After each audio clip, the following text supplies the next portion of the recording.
How's everybody doing today? Anyway, I wanted to cover a little bit of a topic closer to my heart.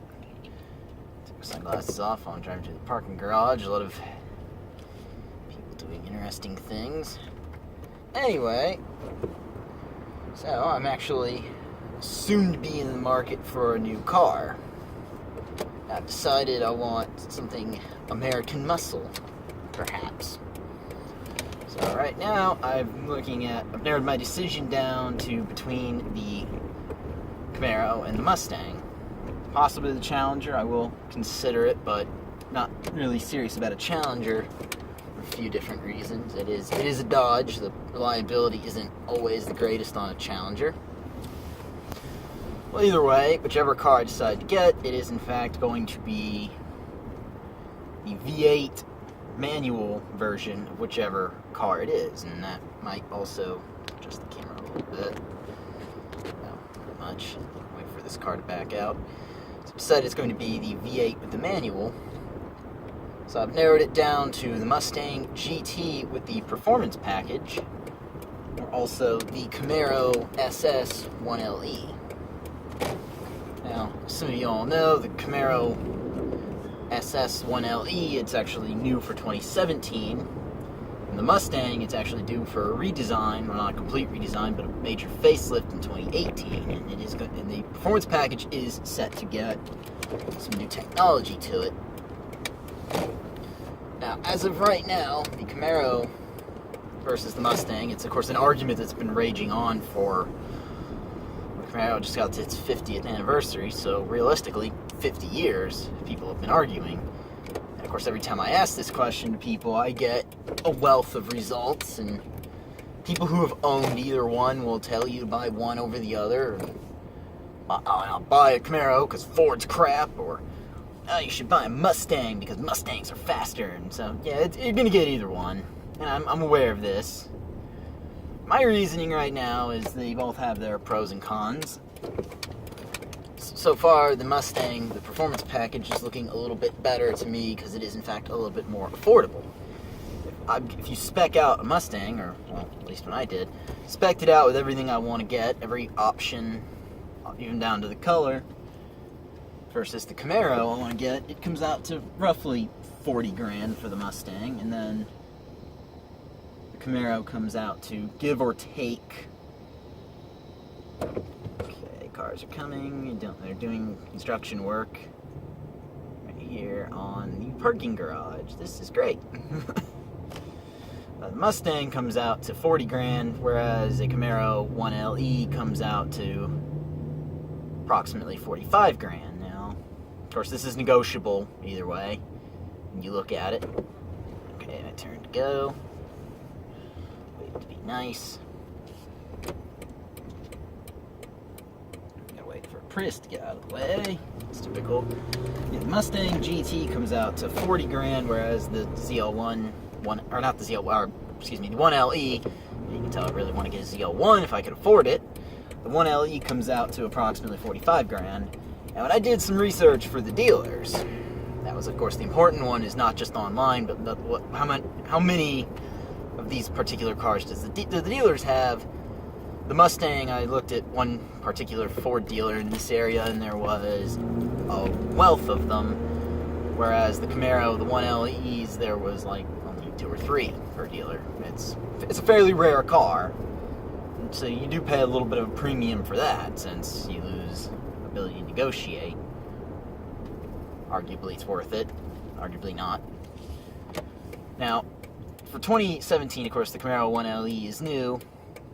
And what do we know about it? It has the dual mode exhaust, also, which Ford is set to get in 2018 as the active exhaust. Essentially the same thing, very extremely similar, not a whole wealth of differences. Okay, we'll slip around this Civic. He doesn't look like he knows where he's going, or whatever in the world that is. It's not even a Civic, but don't care. He doesn't know where he's going. Oh, typical Tampa traffic. Apologize for any rants I go on about the traffic, because it is awful around here all the time. Doesn't matter the time of day, it is awful. Anyway, as I I was saying, the Mustang is set to get the active exhaust, just like the Camaro has. It's actually coming from the Shelby Mustang, the GT 350. It was also set to get MagneRide from the Shelby. So it is essentially the new GT Performance Package for 2018 is going to be a lot more competitive to the ZL1, or 1LE. You can tell where my mind is going. I really want to get a ZL1. If I had the money right now, I would have a ZL1. But, unfortunately, I'm not going to be that rich just yet. Still borderline broke. So, the 1LE, I should say, is going to be fairly competitive to the Shelby and the regular Mustangs. They are going to be competitive with each other. They're more equal. So, the only problem is we don't know what the price is going to be of the GT Performance Package yet. Right now it is cheaper. It may go up in price. If the prices were to hold the same, then yes, it still will be cheaper. So that's worth worrying about. I did go on to Ford.com. I did sign up for updates for the Mustang. Of course, I haven't really... I haven't actually received anything specific. The power hasn't even been released yet. We do know that the 2018 Mustang, it is set to get more power across all trim levels. We do know that the V6 is dead. It's officially going to go away. The EcoBoost is set to get roughly the same amount of power as the Focus RS with the same engine, or at least a very similar version of the engine. And of course the Coyote motor is set to once again get even more power. Now, it's unclear how exactly the numbers yet, but the Coyote is rumored to receive 455. There's a picture that Ford released where it says 4 and then 55 on the dashboard, and that's supposed to be this big Easter egg. They have also another picture where it's 755, and that's supposed to be the same Easter egg towards the new GT500. Up for debate. We don't know yet. Ford hasn't said anything. It's all speculation. Of course, the Camaro, the LT1 has the same 455 horsepower, so power-wise, they are going to be roughly evenly matched. And like I said, I'm going for the manual version of whichever car I get. Once I learned how to drive stick a couple years ago, I've been saying for the last couple of years, next car I own will be a manual, because I have my automatic Tacoma here. Will keep as my daily driver. Whichever car I'm going to run is going to be the secondary car, kind of a Sunday driver, nice weather, in the summertime kind of car. Also, a little bit of a project, not overly much. I'm not going to talk about motor swaps or anything, but as the money comes in, if I get a little extra cash, I'll put some into working on the car. And of course, interior-wise, as I've done some research, what I found out is now the Mustang, you have two trim levels, the GT and the GT Premium. A lot of the things on the GT Premium, a lot of things they advertise go on that. Right now, the GT, the standard base model, doesn't get a whole lot of fancy stuff, which is actually not a bad thing.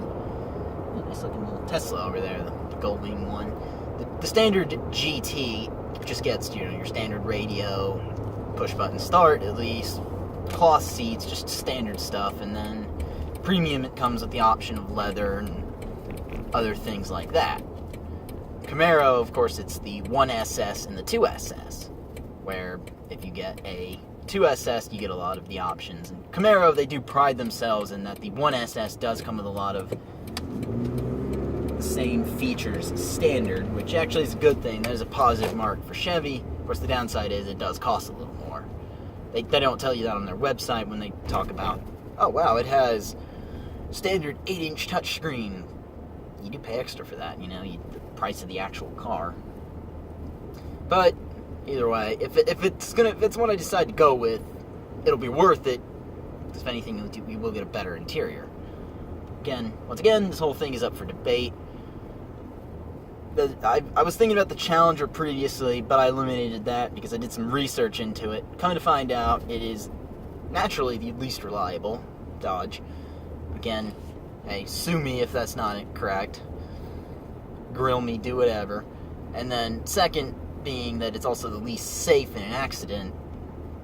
I actually have rolled over a vehicle before in my life. I was lucky enough to walk away from it, so safety is actually important. I don't plan on wrecking it. Then again, you don't plan on wrecking anything.